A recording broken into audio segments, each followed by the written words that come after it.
All right, good afternoon, everybody. Welcome to today's Lunch and Learn series. My name is Steve Mahoney. I'm a mentor with the Greater Hartford chapter of SCORE. I'm joined today by Kathleen Thompson and El Kowal. Today, we are going to be taking you through the first of our five-part Startup School series. Today's session is all about, is owning a business the right fit for you? It's called Business Ownership. Your choice awaits. The future sessions you can see are listed on the screen here. On Wednesday, we're going to be talking about defining your business, your product, service, and finding your target customer. On Monday of next week, we're going to be talking about marketing and sales. And then next Wednesday, I'll be back to talk about business financial management. And the last session will be all about how to get it done, prioritization, mastering your to-do list, and really some of those intangible skill sets you need in running your business. So glad you could all join us today.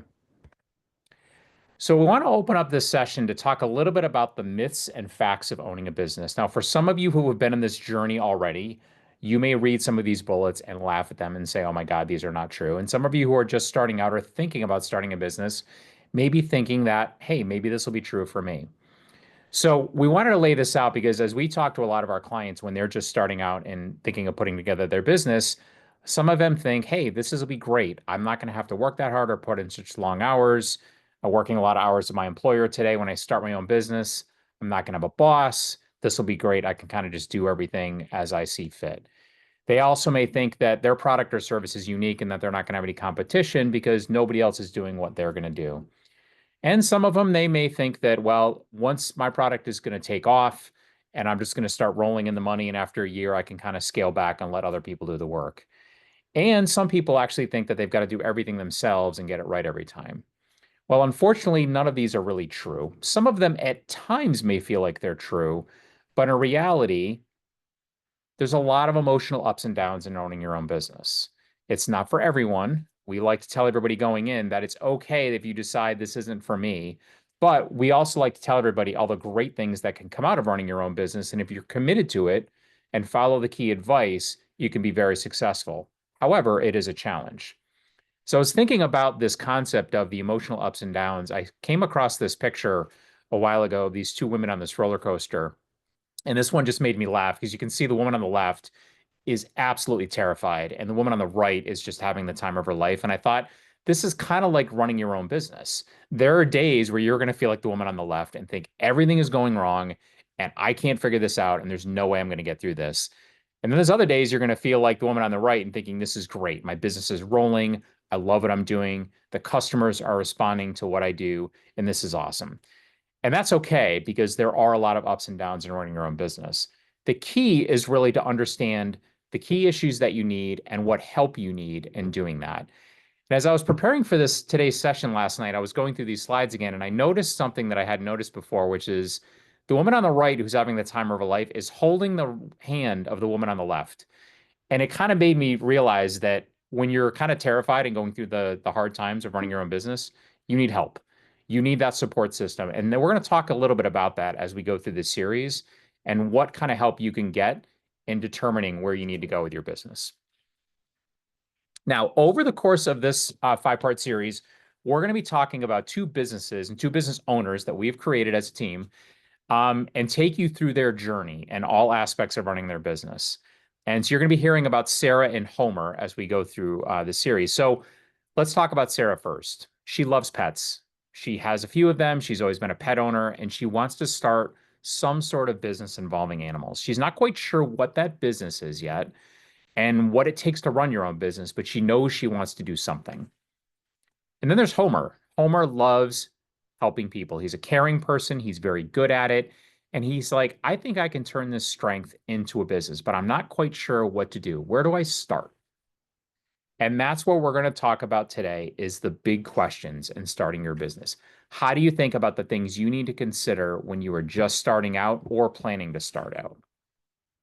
So, one of the first things to think about is, what is your motivation? Why are you doing this? Maybe it's financial. Maybe you are dissatisfied in your current job and you think, I want my business to be my primary source of income. Or you think, I've got a job that I kind of like, but I want to start something on the side and maybe as a secondary source of income. Or maybe you say, I'm happy with my current career, but I've got an idea that I think I'm going to start as a hobby and maybe I'll see if it takes off. And if it does, maybe down the road, I can quit my job and do this full time. Maybe there's a business that's been in your family for a long time and you're going to be taking it over soon. And you think, I don't even know how to run a business. How do I do that? Where do I start? Maybe you're very passionate about creating jobs. Maybe you have always had the leadership aspect and you love managing people and you love working with teams and you think, I could be a business owner and create jobs for other people in my community. Maybe you're just passionate about being a captain of your own ship and you think, I've had a boss for a number of years. I want to do my own thing now. And maybe you have got really aspirational goals and you want to change the world and you think your product or service can have a true impact on people. So understanding your motivation, kind of a key aspect when you go into this process. Probably the thing that we talk to most about our clients when we first meet with them is we ask them this question: what is your big idea? How do you thinking about your business model and your value proposition? So what does that really mean? Your business model is, what is the product or service you're going to deliver to your clients? How are you going to generate money? How are you going to differentiate yourself? How are you going to make a difference in a customer's life by selling them your product or service? That value proposition is being able to clearly articulate to your clients why they should come to you. Why should they buy your product or service? What is the value proposition you offer them relative to others in your field that are providing a similar product or service? Another thing to think about with your big idea is what trends might affect your idea. Where is the market going for your business? Now, that's kind of hard to figure out because you may not know. But as you look around other people who are in the industry and what customers want, do you think there's a there? Is there an opportunity for you to capitalize on a market and understanding where the trends may go that could really help your product or service and help leverage that to grow it? Or do you need to be a little bit risk averse and thinking about mitigating risks that could impact what your product or service is going to do? And then also understanding your strategy. What is your ultimate strategy to help develop this product or service and grow it to really differentiate yourself with customers? So, what is your big idea? And we try to encourage our clients to be able to explain this in kind of a few different formats. Give me the 30-second elevator pitch, give me the 2-minute elevator pitch, and give me the 5-minute proposal of what you want to think about in your business idea. Next most important thing, and we're going to talk more about this one in the second class, because as Elle, who's going to teach the second class, talks about Sarah and Homer, one of the big aspects is who's your target customer. Now, it's very important as you think about your target customer to be as specific as possible. The example I give sometimes is if you say, well, I'm selling women's clothes, therefore my target customer is all women. That's going to be probably insufficient to be able to find your target customers, because if you don't know who specifically they are, how are you going to sell to them? If you're trying to find customers who are in a certain age demographic that are only on Facebook and you're marketing on TikTok, you're not going to find them, as an example. So being as specific as you can about who your target customer is, whether it's demographic, whether it's gender, whether it's location, whether it's income level, whether it's what their interests are, where it's where they visit, where they are online, understanding who your target customer is very important. So Elle is going to go more into that in the next class, because you're going to find that the most successful businesses understand their customers very well. And as Kathleen talks about marketing and sales, you're going to see some examples of businesses who do this very well. They know who their customers are and how to appeal to them. Now you figured out who your target customer is. What problem are you going to solve for them? This is kind of goes hand in hand with your big idea. How do you define your product or service? What's your customer's problem? And what are you going to do to solve that problem for them? And demonstrating to your clients that your solution is going to provide value to them. Is your solution important enough and valuable enough to your customers that they're willing to pay you to deliver that product or service? Sometimes we'll meet with people and they'll say, I've got this great idea.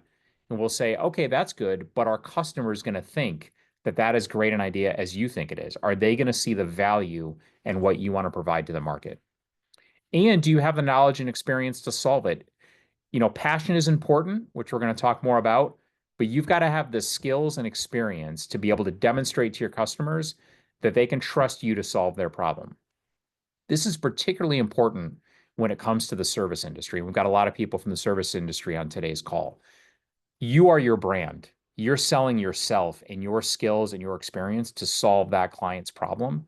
Being able to demonstrate how you've done that in the past, whether it's your track record, customer tutorials, referrals, anything that you can demonstrate to your clients that you are their trusted advisor and performing that service is going to be key to winning them over. Who's your competition? Seems pretty obvious, but sometimes this is a little harder to figure out than it may appear to. Sometimes your competition can be businesses that have been in business for a long time. They may have an existing product or service, and you think your product or service can be better. You're going to jump in and try to compete with them. It could be another startup. It could be somebody who recognized the same market opportunity that you did and decided to start their own business. It might be a completely new business model, somebody who started something that nobody has started before, and they're going to jump in and try to sell their product or service. I really encourage you to think broadly in answering this question. Sometimes we'll meet with a client or you'll see a business that has a new product or a tool that you've never seen before. And you think, wow, this is great. Who's your competition? And they may say, well, nobody, because this product doesn't exist. However, there may be a product out there that is solving that same problem for a client. So again, it's going back to what is the client's problem you are trying to solve? And if your product can do it better, then you're in competition with that business. It may not be the same product, but you're solving the same problem. Another example I give is years ago, I worked in a health insurance company. And for years, we talk about our competition, and we always thought about the same old health insurance companies that are in the market. We were like, oh, same 5 or 6 big players, they're our competition. Then we started noticing that some technology companies started getting into the healthcare space. Apple, Microsoft, Google. We started saying, hey, wait a minute. Our competition in healthcare broadly is much broader than we thought. So that's just a way to challenge yourself. What's the problem you're solving for your customer, and who else is doing that, even if their product or service is not exactly what you do today? So think broadly when you're thinking about that competition question. How are you going to differentiate yourself from the competition?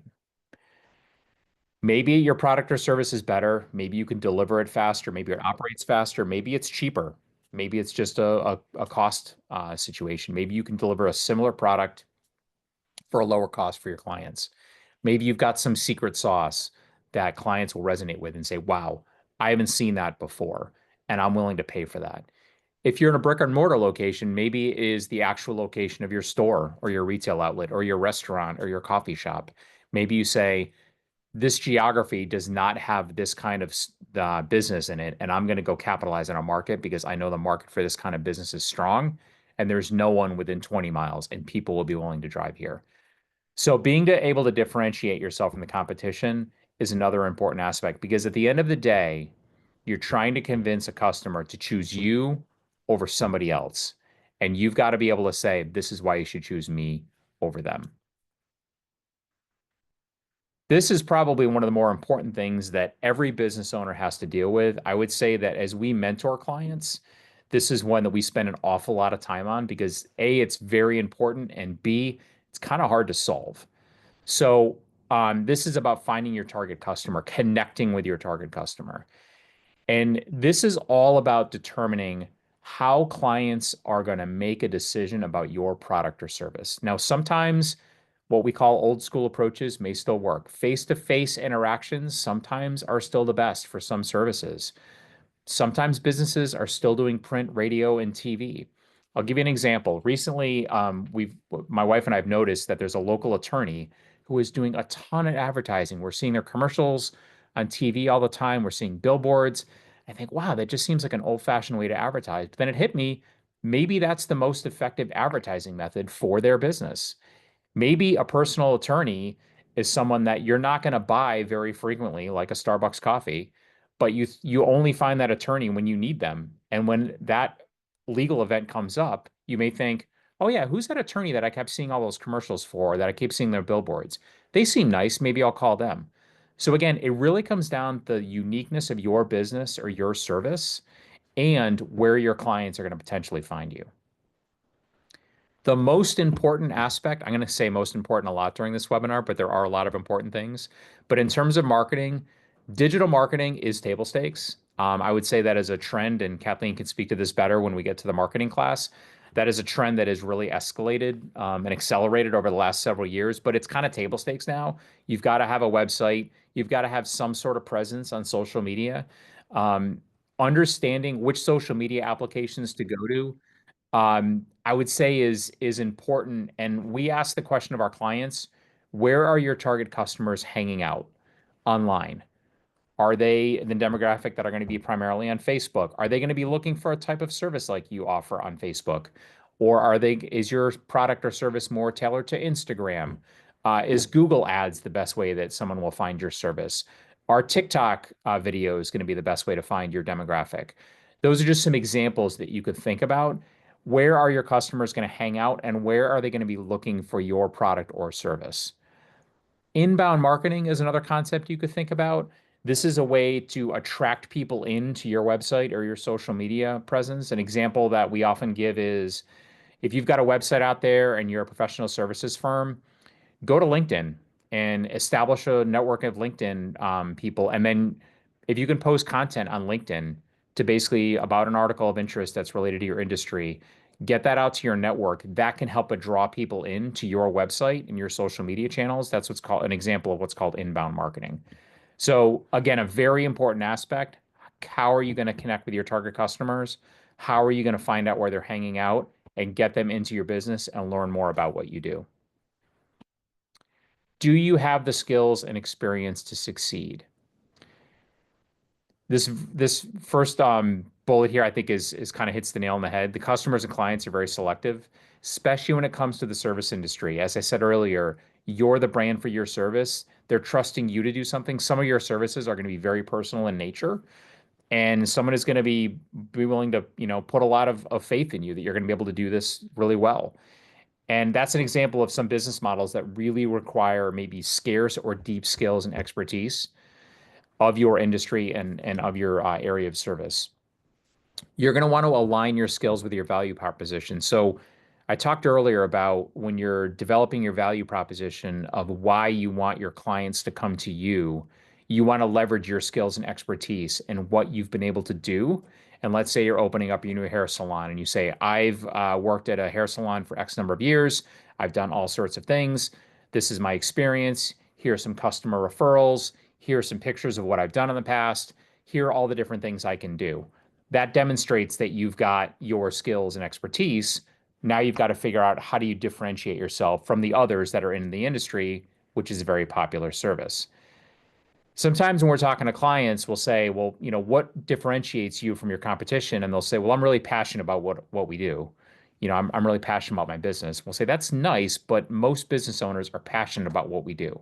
You've got to have the skills, you've got to have the experience, and you've got to be able to demonstrate to clients why you're different from the competition. Passion is necessary, but it's not the only thing that can differentiate you. This last bullet point is important as well because you may find that as you're starting your business and customers start asking you to do things and asking if you sell or provide certain services, you may think, well, I don't really know how to do that yet. Or maybe I kind of know how to do it, but I need to get better educated on it. That's okay. But understanding where your knowledge and experience gaps are is another important aspect of running this business and thinking about what services are going to resonate with your clients and where you have more expertise and where you may need to fill in some of those gaps. So just being aware of that and having some action plans for developing and closing those gaps is another key aspect to think through. How are you going to make money? So I'm going to be teaching the class on financial management next week, but there are a lot of different things to think about when you're considering how you're going to make money in a business. The first is really what we call your revenue model. How are you going to charge customers for what you do? Are you going to charge them an hourly rate? Is it going to be for a day's worth of work? Are you going to enter into a contract for a month and get paid for that entire contract? Is it going to be, are you producing a product? Is it like a widget, as an example? Are you just charging by the product? Is it dependent upon the outcome of a business result? Are you doing a consulting project, and depending upon the outcome of that, your pay will depend on what the outcome of that consulting project is. There's also subscription models. A lot of us subscribe to a lot of things where you can get access to certain content or products or services if you pay a monthly fee. That might be the right model for your business. And you can have a combination of things as well. You could say to clients, I'll charge you, per hour up to a certain number of hours, or if you want to pay me a certain amount per month, you get me as much as you need me. Just kind of different examples you could think of. Percentage of something is another thing. This could be like a commission-based system. Real estate is an example of this. You could be in a situation where you're an event planner, and I don't know if this model would work, but let's say you work with a facility and you do the event planning and you say, I have a flat fee, but if your tickets sold or revenue exceeds a certain amount, I get 10% of any excess over that certain amount as kind of a percentage of incentive system, that kind of thing.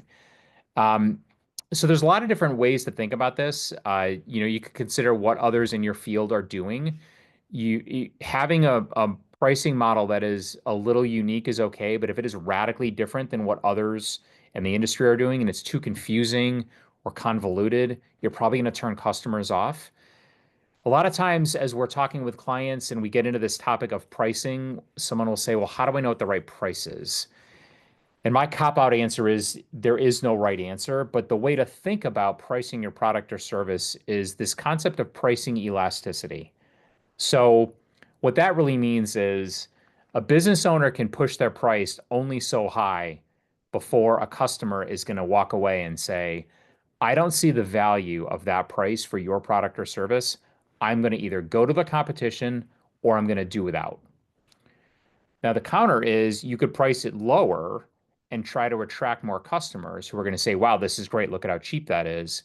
However, if you go too low, you're going to start to eat into your profitability, and you might not be able to make up enough business with volume to overcome that pricing um, reduction.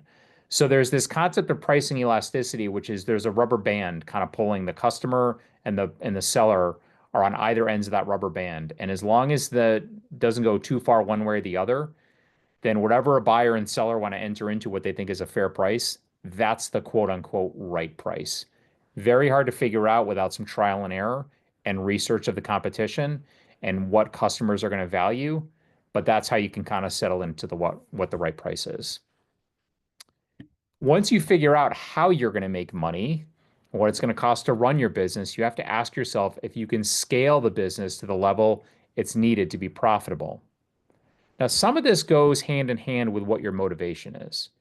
If you've got a part-time job and you're working 20, 30 hours a week and you say, I want to start this business, I think there's something there, but I'm not quite sure yet. I'm going to start it off to the side.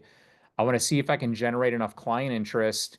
And I just want to like break even or make a little bit of money for the first year, just so I can see if I can get some momentum and if I like doing it. That's a different answer than I'm quitting my job and starting this business tomorrow, and I need to scale it to make an income that I can live on. So, scaling a business is partly tied to what your motivation is and running the business and starting your business from the beginning. As you're thinking about scaling, you really want to consider the units of production and pricing, whether that's a product or a service. Because when you're providing a service, it's hours of time. When you provide a product, it's number of products you are making and selling. It's the same concept. It's really price times number of units. Now, some businesses can scale really well. Some manufactured products can sell really well. But if you start to do the math and start thinking about how many bars of soap you're making or how many t-shirts you're making, let's as an example, how many can you make in a day? How many can you make in a week? How many can you sell? Once you start doing the math, you can start asking yourself, is this a scalable and viable business? So this is what we talk about in terms of doing the math, which is what's my revenue possibility? How much am I charging? What's the number of units, whether that's number of items that you are actually selling, like a product, or number of units in terms of billable hours, let's say as a consultant that you were selling. If I sell, if I am able to consult for, 20 hours a week and I'm charging X amount per hour, if I do out that math, how much revenue would I bring in per week? Understanding what that revenue is per week, per month, per year.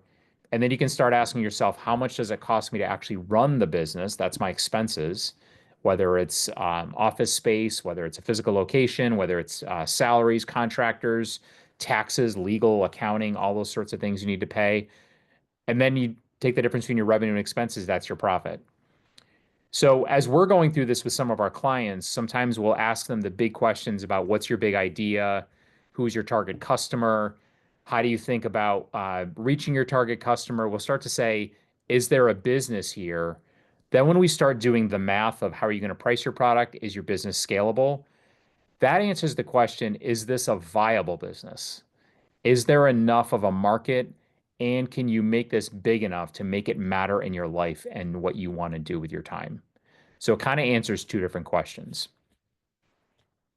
Do you have the financial resources you'll need? So again, somewhat tied to your motivation. If you're doing this as a kind of a side hustle to start out and say, I'm going to see if there's something here that can work for me, maybe I'm okay just breaking even or not bringing in a lot of money yet. That's a different answer than this needs to be my single source of income immediately. So understanding what it's going to take to start your business and then ongoing what it's going to take to run your business are two different questions, really. Sometimes a business will take a lot of capital up front before you even open the door. One of the exercises that we go through is a cash flow budget where we actually look at a budget for at least 2 to 3 years. And for that first 12 to 24 months, we try to look at it by month because you may find that you've got to put a lot of money into the business before you earn a first dollar of revenue. And that means you need capital to get started. So understanding not just how much money you need to start the business, but when you're going to have to spend that money before that first revenue comes in is important. The other aspect is your revenue is going to grow slowly over time. You're not going to hit your peak target revenue and customer base on day one.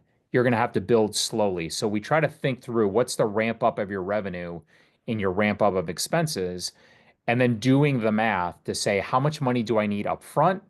And then at what point is my business going to break even on a monthly basis where my revenue exceeds my expenses? And then at what point am I going to really turn cash flow positive to factor in the money that I had to put in to start up the business? So that's a whole Excel financial projection exercise that we go through with a lot of our clients. But understanding the financial resources you'll need upfront and over what period of time is another key aspect of starting your own business. And understanding how you're going to fund that startup phase. We have this question here about having realistic expectations about funding sources. So part of our role in mentoring our clients is to not only support and encourage them, but we also try to be realistic with them to say, this is hard work and money is not just going to appear to you. You've got to work for it, and it's difficult to get sometimes. So the main source that we talk to folks about when they're starting their own business are what we call the 3 Fs: founders, friends, and families. Founders is you as the business owner. How much money can you put in the business from your own personal savings to help start the business? Friends and families, do you have people who are willing to either invest in your business, gift it to you, loan it to you, help you out to kind of get started? Those are the best sources to get because it's kind of the lowest hurdle in terms of convincing somebody to give you the money. Sure, your friends and families are going to want to understand if they're going to get paid back if it's a loan, but if they know you, they're going to trust you more implicitly than someone on this next list of people who are banks, investors, or grant organizations. So banks and investors, banks, you can get a loan as a startup. It's very difficult to do. They're going to be looking for your personal track record.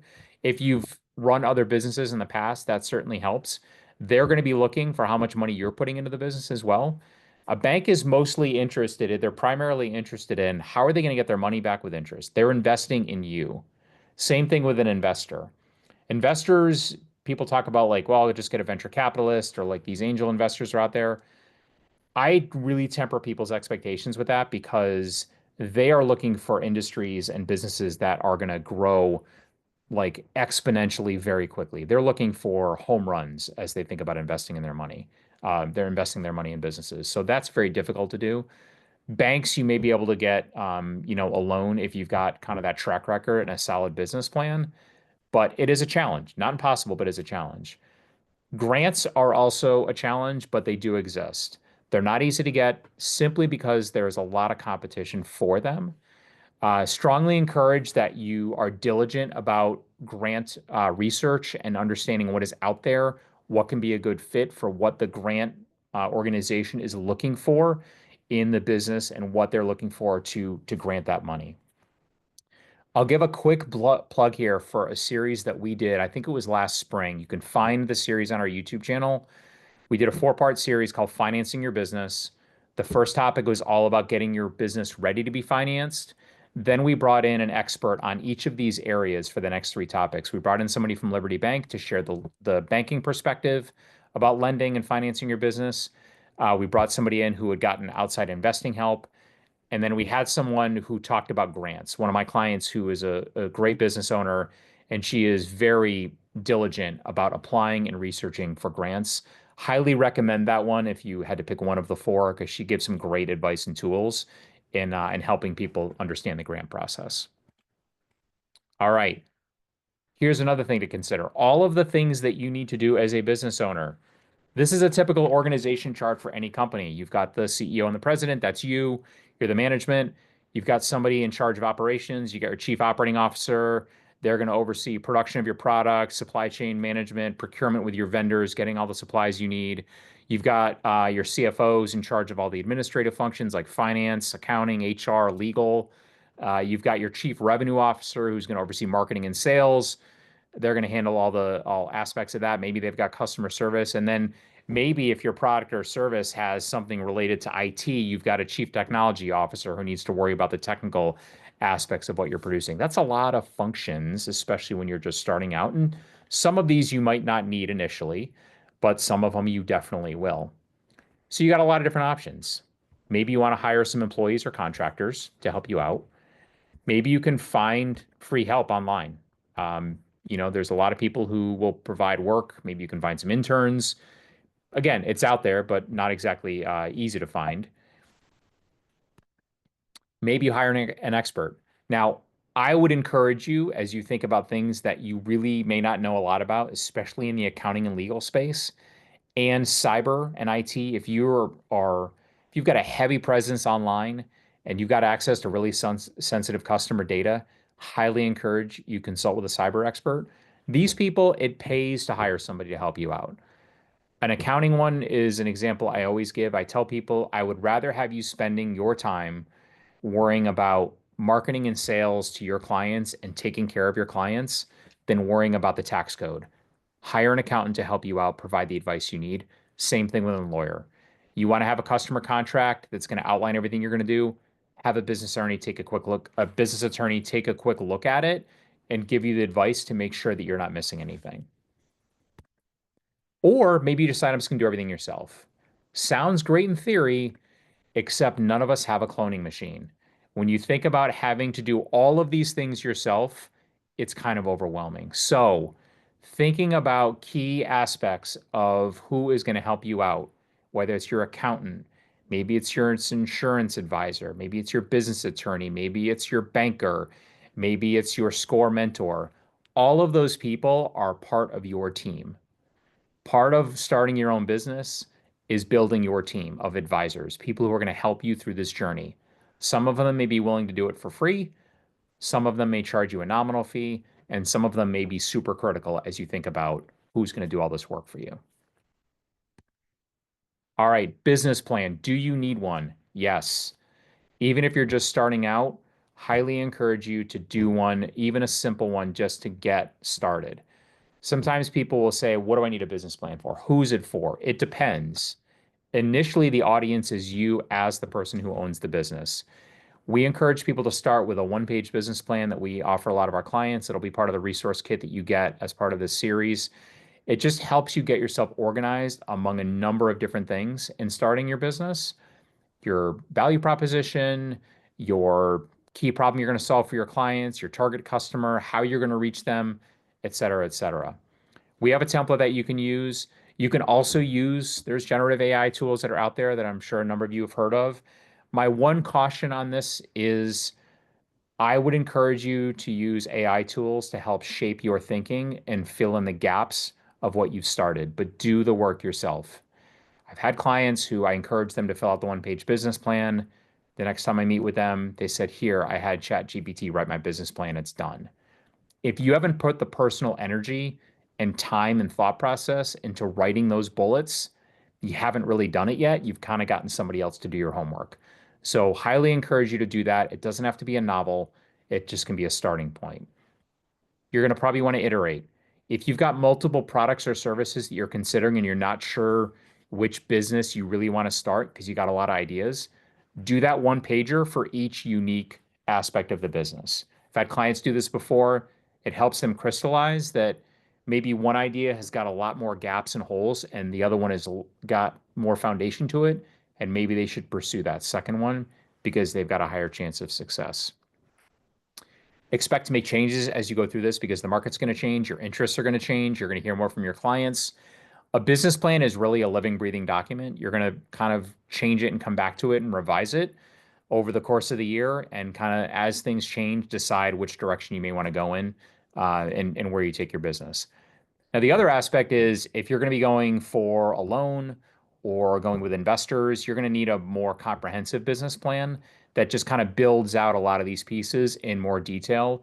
You're going to need a real financial plan. You're going to need a detailed marketing plan.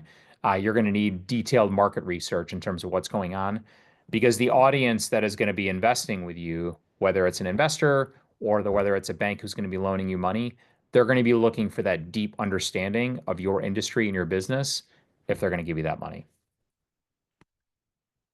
All right, so now I'll be a little bit of a wet blanket. So just some kind of truth and reality here.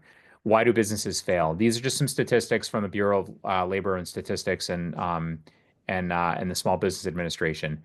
20% fail in their first year and 50% by the fifth year. Here are the big reasons that are cited in some of these surveys. A misunderstanding of the market. You're going to see a lot of these things we've talked about. A misunderstanding of the market. They run out of cash.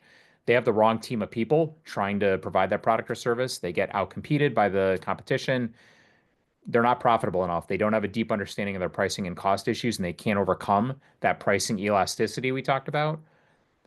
There's market risk and execution risk in starting your business. Every decision, as you're thinking about a business owner, has risk. The key is, how do you think about developing mitigation plans? You can't eliminate the risk, but how do you mitigate that risk? How do you come up with a risk management plan that helps protect yourself from those huge downside risks and help you succeed? And then lastly, just it requires planning, persistence, and tenacity. You'll see this graphic over here on the right, which is one of my favorite things, which is basically you're going to try, you're going to fail, you're going to try again, and maybe you get to success, but maybe you fail again, and then you have to try again. It is somewhat circular. You're going to find certain things are going to work the first time you try them, and other times it's going to take a few tries to get at it because you're not going to be perfect at the beginning, but it's okay. It's okay to fail, but you got to fail smart and fail fast. It's one of my favorite expressions. So, as you think about all of these things, a lot of exciting opportunity. There's a lot of things that you probably heard today. Do you think, yeah, I've got that figured out? And there's a lot of other things you may have thought, oh my God, I hadn't even thought of it. But that's okay. That's okay. But as you think through these aspects of starting your own business, these are some key questions to ask. Do you want to take that leap and start a business? What's your motivation? Maybe start it out as a second business to start or a second income source to start. Maybe start it as a hobby. Do you have a game plan? Do you really understand the market? Is your big idea, is your product or service, you think it's a great idea, but will customers think it's a great idea and be willing to pay for it? Do you have the required knowledge and skills and passion? I'm sure all of you are passionate about your business, or else you wouldn't be here today. But do you have those skills and knowledge, and can you demonstrate that to your clients? Thinking about the required capital, doing the math and understanding how am I going to make money? What's it going to cost to run my business? And how much capital am I going to need up front before that business turns cash flow positive and I can start making a profit on an ongoing basis? And then do you have that persistence required to succeed? It's kind of like a treadmill. It's on most of the time. Some days it goes a little faster. Some days it goes a little slower. Those days probably go hand in hand with those two women on the roller coaster, the one on the left who was terrified and the one on the right having the time of her life. So it's not a fit for everybody, but these are the key questions to think about as you're considering starting a business. Reminder that you're going to get a copy of this presentation. So I'm just going to go through these quick because you'll get a copy of this. But these are a number of resources that you can consider. And again, we're not done. We've got 4 more classes as part of this series. But you're going to get our business plan template and guidance on how to write that one-page business plan. Kathleen is a big proponent of the How I Built This podcast, a great podcast to consider from people who have started their own venture in life, and great advice for people and entrepreneurs. Our website, score.org, where, as Kathleen said, you can sign up for mentoring, which is free. You can see all the on-demand training and webinars that we've got, and we've got a number of business planning tools and templates that are out there. The SBA website, we are affiliated with the SBA. They've got a lot of great information on their website, and you can find out about their lender match program and how to get a loan through the SBA. And they've got other resources out there as well. If you're in Connecticut and doing business in Connecticut, this is one of the first resources I always provide new clients. It's the Connecticut business website. It's business.ct.gov. This is where you can answer questions like, do I need a license for my business? How do I handle sales tax? How do I set up an LLC? All sorts of the what I call transactional aspects of running a business. These are the kind of some of the compliance things, but it's a good resource to look at. And you can learn more about that on business.ct.gov. Other partner organizations in Connecticut that we recommend people check out: the Women's Business Development Council, the WBDC, the SBDC, which is a Small Business Development Center. This is great for really kind of the growth stage funding aspects of your business. CEDF, who is one of our partners, the Community Economic Development Fund, they work with banks to arrange loans for small businesses. They also have a great continuing education program where you can check out more of their webinars. And then the internet. A lot of times you can get your question just by going on Google. Be mindful of the sources of your research. Check a few different sources, especially if you're using some of the AI tools, because you know they're not perfect. But read multiple research resources as you're thinking through answers to your questions. All right, what is next? This is class number 1. I hope you enjoyed it. We've got 4 more classes as part of this series. We're going to be diving into Sarah and Homer on their business journey. So next up in class number 2, which is on Wednesday, Elle is going to be taking you through defining your product or service and finding your target customer. Exceptional information on this that you can really use for your business, whether you're a product or a service business. Then Kathleen is going to take those concepts and leverage it into a marketing and sales plan. How do you reach your customers and connect with them? I'll be back for class number 4 to talk about managing the business financials of your venture. And then lastly, Kathleen is going to take you through how to get everything done. How do you work through your prioritization, your to-do list, your time management? How do you do this as a business owner? So again, covering all aspects of running your business. That is it for my prepared presentation. I want to open it up now for questions. Kathleen, have we gotten any questions that we should start with? We do. And as a reminder, anybody who has a question specific to your business or a general question about running a business is welcome to use the tool called Q&A. The first one comes from Mary. She asks if there are grants available for small businesses as well as for nonprofits. The answer to that is yes, and I'll be interested in what the two of you have to say about that as well from your experience. My experience in working with my clients is that yes, there are programs that are out there that offer grants to business owners. Some of them are very specific in terms of industries or size or type of business or the business owner. I just encourage people to just look broadly, research, and be diligent, and check out that webinar that we did. The webinar we did, it was a woman by the name of Melissa John, who is the business owner who presented it. She provided some really good advice on the grant process. Anything else the two of you would offer to that? I think grants take a lot of work to write. So it's really important that when you are going into looking at them, that you know it's going to take time and effort to write them and to really craft the message around how you'll use that money and what it will be for and the value of your business and everything. And they're competitive, highly competitive. So while there are some out there, I would not suggest only focusing on using that to fund your business. I think it's a tough sell. And as Elle pointed out, it's time consuming to apply for them. And each one has its own methodology and form. And so you can't just simply copy and paste what you did for one on another. And so you have to weigh the time it takes to do that versus the time it takes to do other work on your business. And unless you have someone who can do this on your behalf, it's time taken away from your business. So that it's constantly a balancing act as to how much time you spend on what. Yep, great points. Okay. There are two from Felicia. and they're both business plan related.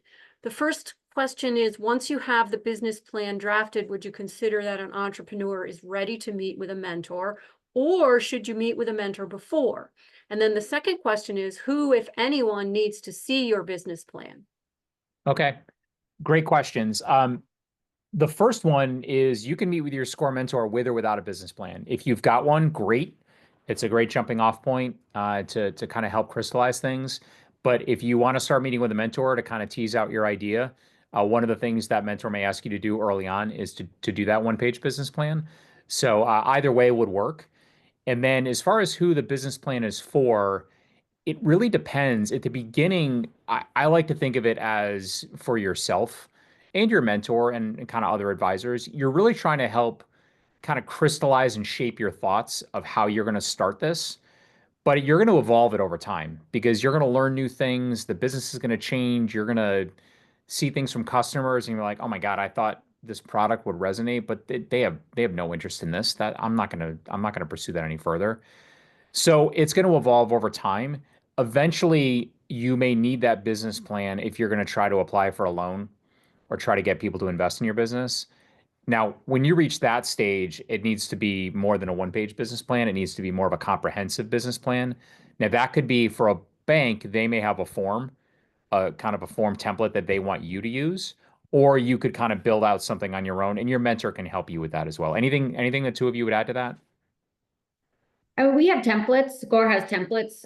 They are very large, right? So they're really more for that, the funding, traditional commercial lending needs. That's not where I would start by any means, like Steve said. But I do think that the most important person, audience for your business plan is yourself, because it's going to help you stay focused, which is one of the most important things for a small business owner.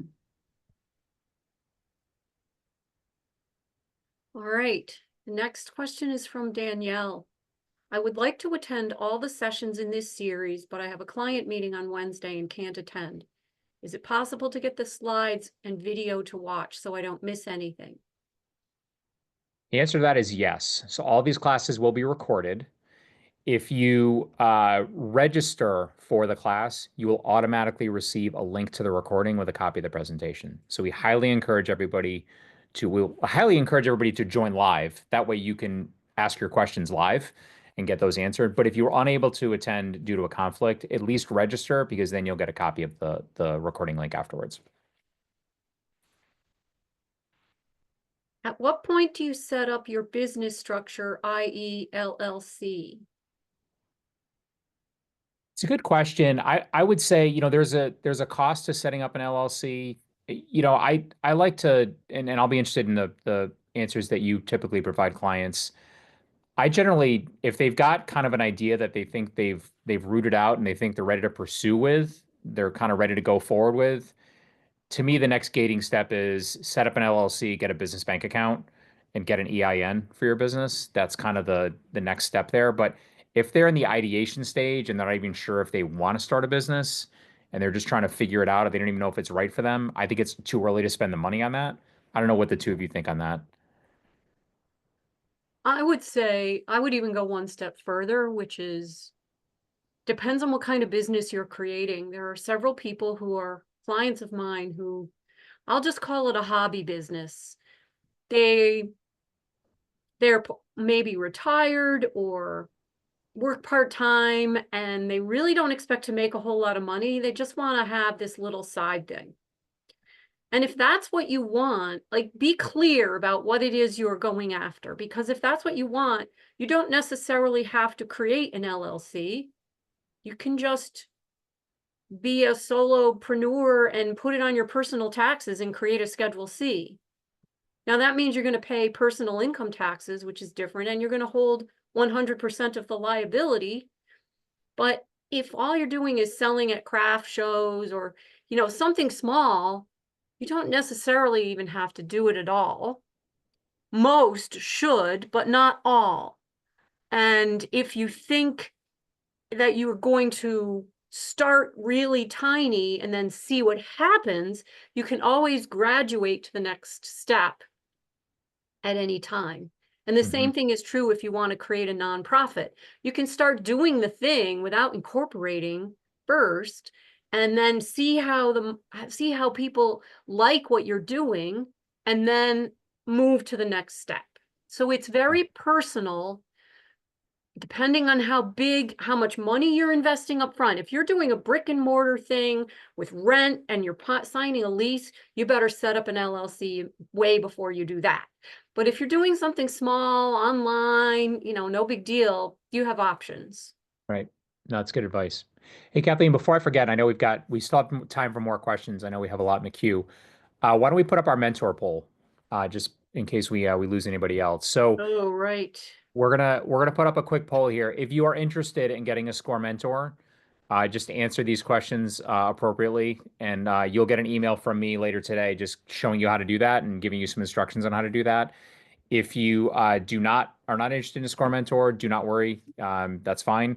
And by the way, if you are interested, that'll be the only email you get from me. I'm not going to bombard you. We're just going to kind of show you how easy it is to get a SCORE mentor and kind of help you on that process. So, all right. So what do we have up next for questions? If you need help creating a landing page or website, can SCORE help to establish the criteria for evaluating a service?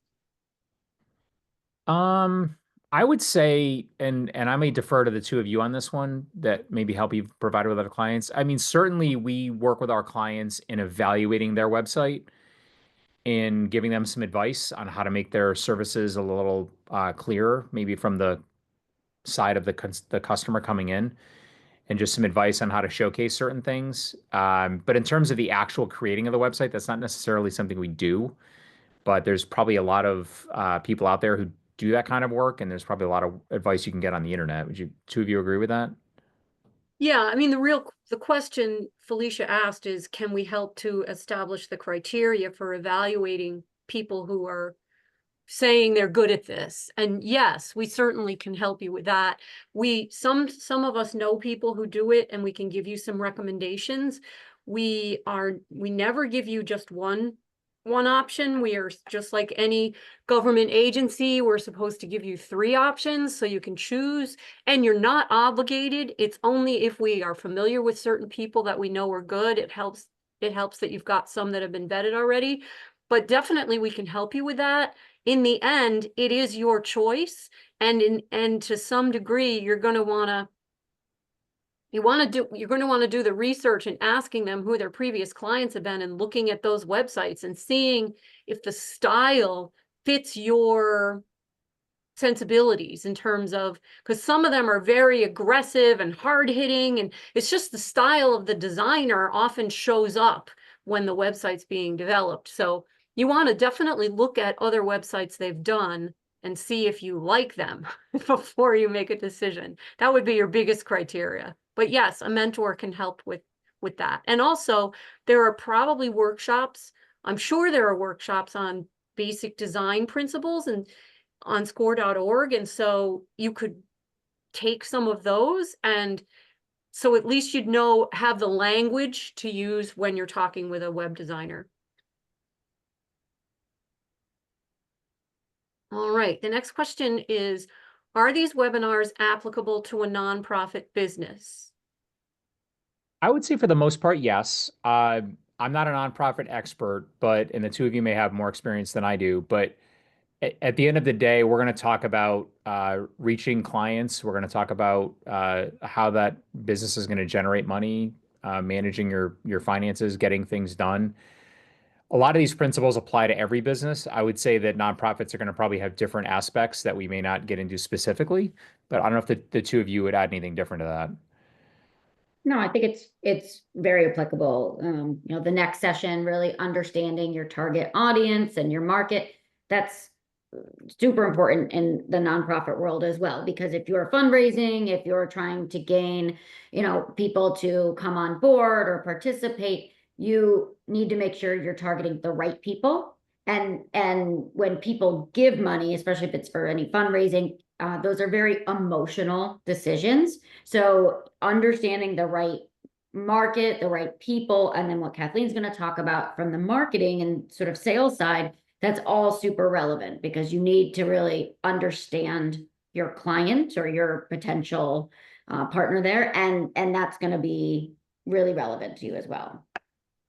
Yes, know that there are some differences in terms of the way accounting works is quite different from how accounting works in the for-profit world, because you have to keep track of the donations separately. Also, when you're talking about marketing, you've got two audiences, the ones who are receiving the services and the ones who are donating the money.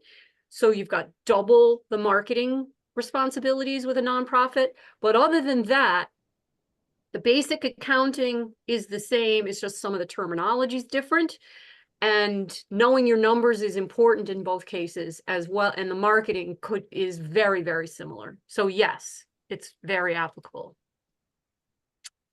Okay, do any of these courses provide instructions on how to set up an LLC?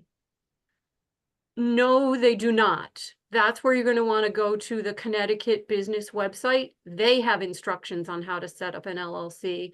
That is an excellent tool, and that's why Steve suggested them.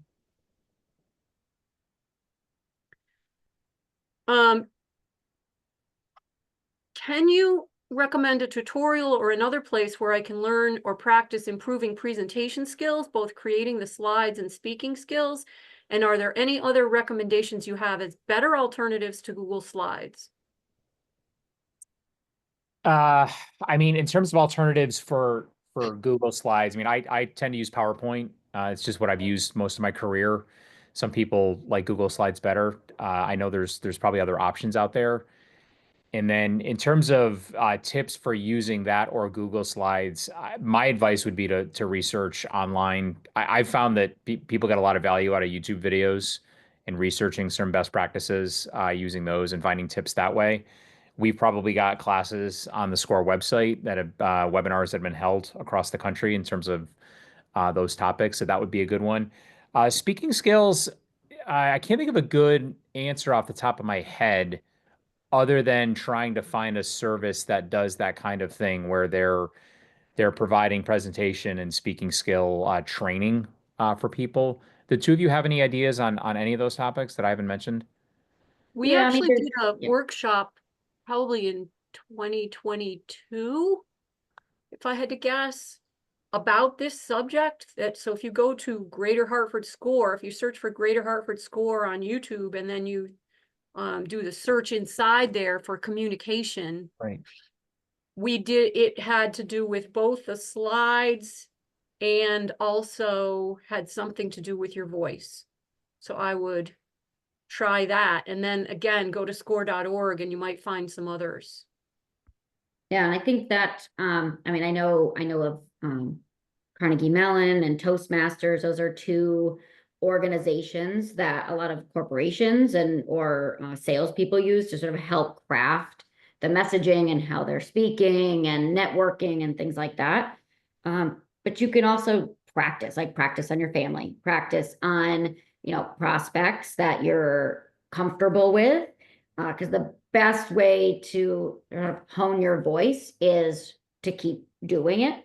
And so I would say to practice on anyone that is willing to let you, and then ask for candid feedback, right? Not just, oh, that was great, but really like honest feedback on ways you can improve.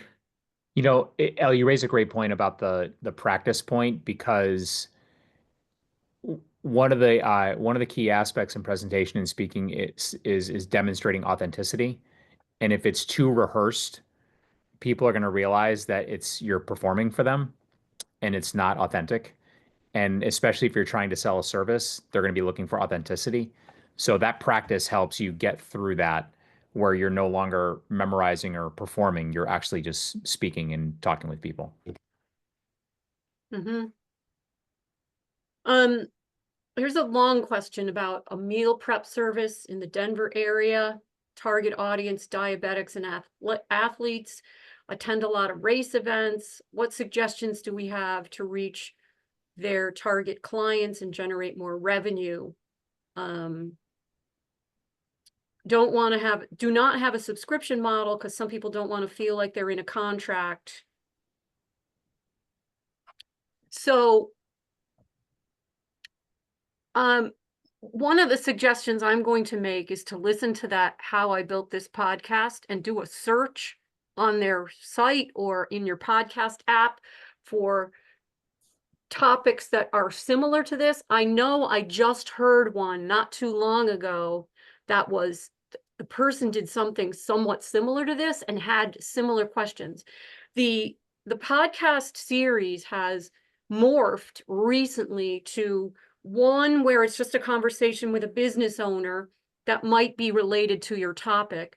But the second one is called Advice Line. So they alternate every other episode. And the Advice Line, they have 3 different callers that are calling into the host as well as to someone who's in a specific line of work. And they try to find callers whose questions relate to what that person did or does.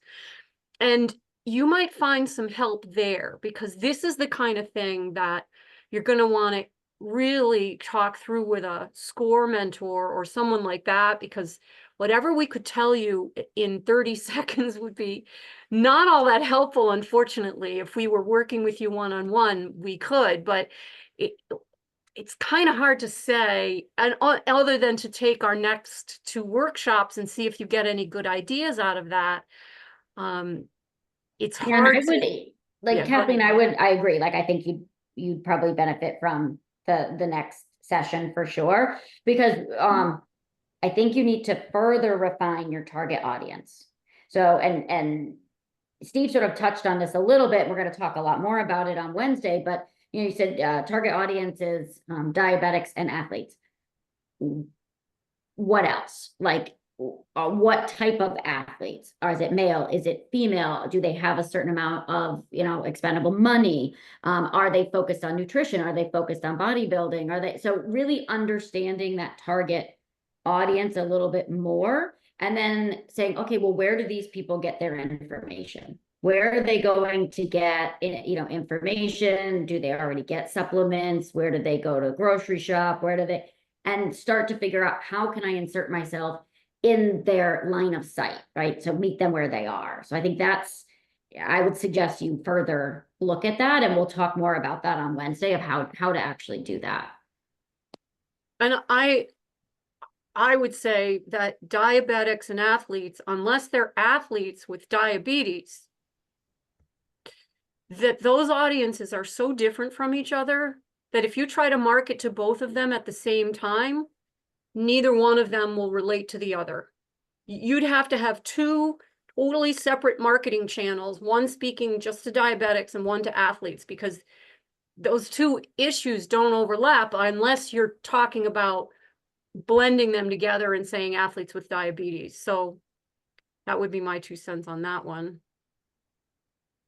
Would you recommend creating business cards early on for getting your name out, or waiting until you have a repertoire of clients and a more established business? I mean, to me, this is a big it depends question. If you're this goes to the question of where are your clients hanging out, like where are you going to find them? If you're out performing your service out at physical locations, craft fairs, community centers, kind of out and about and really trying to find people that way, business cards are great, right? Having a business card with a QR code for your website, great. But if that's not your MO and your business model right now, it may not be worth it. Plus, you have to factor in the cost. Is it worth spending the money on it? So I think it's a big it depends question on whatever feels right for your business.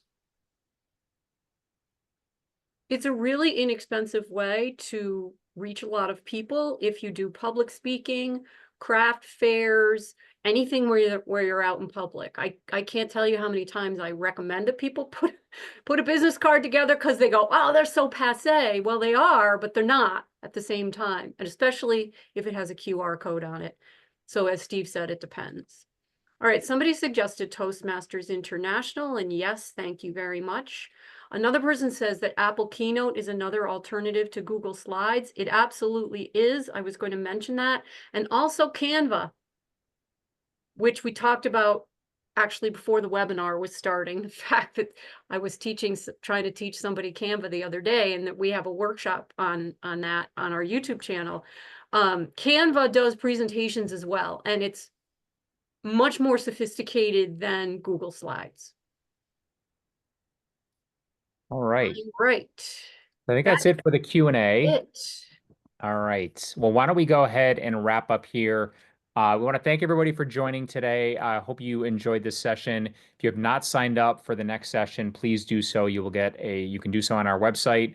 You'll also get a link to sign up for that in the email you receive tomorrow, which will have the link to today's video recording.